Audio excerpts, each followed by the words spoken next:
Indian premier league 2026 వేలం నేపథ్యంలో Australia star Cameron green తన విషయంలో స్పష్టత ఇచ్చారు. ఈసారి క్యాష్ రిచ్ లీగ్లో తాను బౌలింగ్ చేసేందుకు కూడా సిద్ధంగా ఉన్నట్లు తెలిపాడు. తన మేనేజర్ తప్పిదం వల్లే రిజిస్ట్రేషన్ విషయంలో తప్పు జరిగి ఉండొచ్చని పేర్కొన్నాడు. అబుదాబి వేదికగా డిసెంబర్ 16న మినీ వేలం జరగనున్న విషయం తెలిసిందే. మొత్తంగా ఖాళీగా ఉన్న 77 స్థానాల కోసం 350 మంది క్రికెటర్లు బరిలో నిలిచారు. ఇందులో 240 మంది భారత క్రికెటర్లు ఉండగా 110 మంది విదేశీ ప్లేయర్లు ఇందులో ఉన్నారు.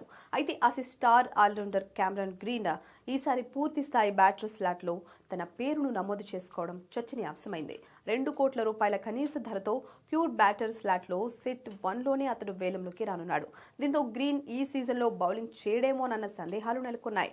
ఇది అతడి ధరపై ప్రభావం చూపే అవకాశం కూడా ఉంది.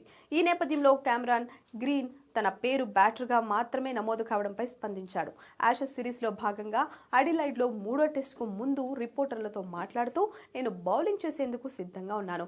నన్ను బ్యాటర్గా మాత్రమే రిజిస్టర్ చేశారన్న విషయం మా మేనేజర్కు తెలిసే ఉండదు.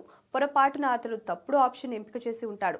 ఇది ఎలా జరిగిందో తెలీదు అని గ్రీన్ చెప్పుకొచ్చాడు. కాగా 2023లో 17.50 కోట్ల రూపాయల ధరతో ఐపీఎల్లో అడుగుపెట్టిన గ్రీన్ ముంబై ఇండియన్స్ తరపున 452 పరుగులు చేయడంతో పాటు 6 వికెట్లు తీసి సత్తా చాటాడు. ఈ క్రమంలో 2024లో రాయల్ ఛాలెంజర్స్ బెంగళూరు జట్టు ఈ పేస్ ఆల్రౌండర్ ను ట్రేడ్ చేసుకోగా 255 రన్స్ రాబట్టడంతో పాటు 10 వికెట్లు కూల్చాడు.